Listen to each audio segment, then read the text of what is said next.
When Times Attack first starts up, you just select which character you'd like to play. You can choose either Scratch or Candy. And you get to watch the great little intro video that gets the story rolling. Scratch and Candy have been imprisoned in the Dungeon of Ignorance. The only out is to overcome their ignorance and become multiplication masters. As Times Attack gets started, the first thing it'll do is give you a quick tutorial. To walk, you just press the W key. To look around or steer yourself, you slide the mouse left to right. Or instead of the W key and the mouse, you can just use the arrow keys to walk forward, backwards, and turn left to right. So right up front, the game just lets them practice these skills by walking and turning a little bit to go and collect these little X's. To jump, you hit the space bar. It lets them quickly practice that. Now it starts getting them ready for a short little pre-test to see what facts they already know. We recommend you use the number pad to enter numbers. Then it lets them practice entering numbers. If they hit a question during the pretest that they don't know, they can just skip it by pressing the space bar.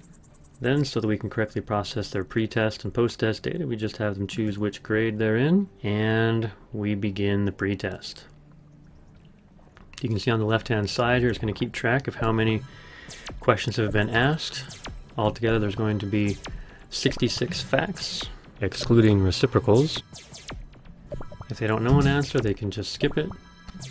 Over on the left-hand side, you'll see that it's keeping track of which ones they get correctly and which ones they miss. And they just continue to go through this environment, collecting the X's and working their way through the pretest. If the whole pretest just gets too hard, they can skip the rest of it by holding the space bar for 3 seconds. At the end of the pretest, it shows their results. These will become much more meaningful when we take the post-test and are able to see the improvement that they've made. And we've made it through to the end of the first little environment. The game automatically saves our progress at every checkpoint.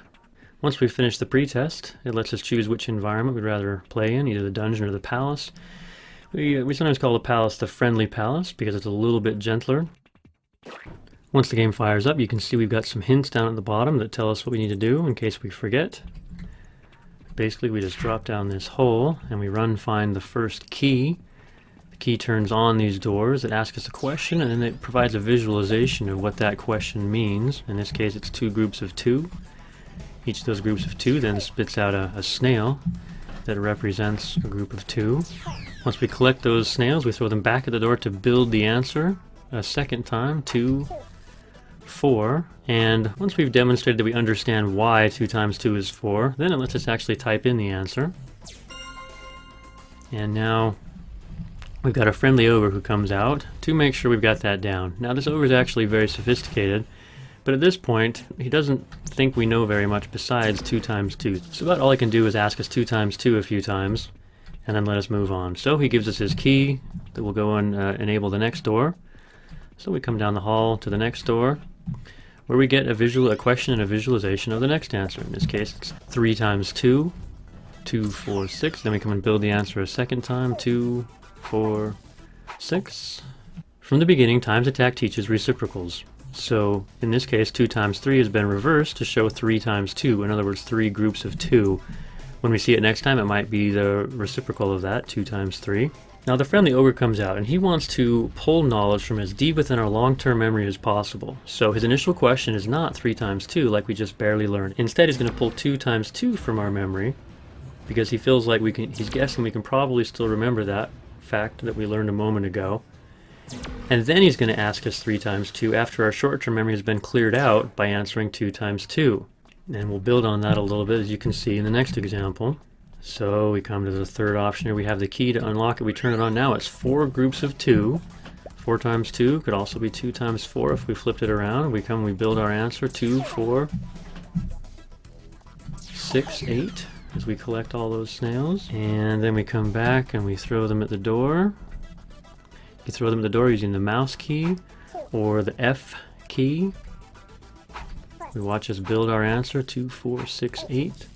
Then it lets us start answering questions and the friendly ogre will come out. Now he's not going to ask us 4 times 2. Again, he's going to pull that 2 times 2 from as deep in our memory as he thinks he can get away with. Always gauging whether he's successful or not. If we miss a question and we can't quite remember it, He lets us know the correct answer, then he lets us practice it, and then he starts once again pulling facts from his deep inner long-term memory as he calculates he can. Once he's sure we've got it down, he goes ahead and gives us his key. Now, this particular ogre is a little bit more challenging. To get past him, he does more than just make sure we have a really basic knowledge of the facts. This ogre wants to make sure that not only can we sort of remember and figure out these facts, he's going to ask them to us rapid fire enough, and he's going to mix them up back and forth enough to make sure that we have genuine recall, that we're able to just know the answer when we see it without having to think about it and without having to calculate it. Now, we keep covering facts in this manner until we've covered the entire first batch of facts. There's typically 12 facts per environment. That will take you straight to the final boss at the end of this environment to prove it. So the final boss comes up and he just asks us the 12 facts that we should have learned by now. When he's done with his evaluation, he gives us a simple assessment of which facts we've completely mastered and which facts we still need a bit of work on. So in this case, I only missed one, so he's going to take me back to work on just that one fact before letting me come back and try again. And once I've passed them all off correctly, it passes me off. Congratulations. And it then unlocks this side door over here so that I can move on to the next environment and the next set of facts. And it automatically saves my progress at every checkpoint. Once I've passed off one environment, it automatically moves me on to the next environment where it starts teaching me a new set of facts. Once I've passed off 2 full environments, the game's going to pull me into a component we call retention. The basic point of retention is to go back through all of the facts that I've mastered and make sure that I'm holding on to mastery of all of them. It's going to keep track of any that I might be having a problem with. Retention is a little bit forgiving. If I mistype a fact, it will give me a second chance on up to 10% of the facts given. So if I just make a mistake, it'll give me another chance. But if I miss it twice, or if I'm making a lot of mistakes because I don't have them completely mastered, then it will bring me back. It brings up a quick little report to show me which facts I've mastered and which ones I seem to have forgotten. It'll then pop up a couple little helpers to help me really focus on anything that I'm struggling with. And then I'll go back and try it one more time. Make sure I've got all the facts down completely. And as soon as it's sure I got all the facts so far down cold, it lets me move on to learning the next set of facts. It opens up this little teleporter here, and we can just jump in and it'll take us on to the next environment.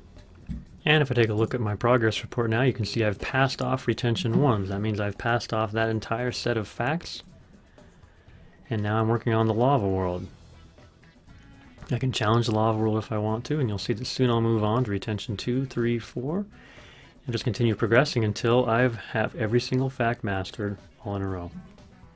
And once I've mastered the next dozen facts, it's going to pull me into the second level of retention and make sure I'm retaining mastery of all the facts so far.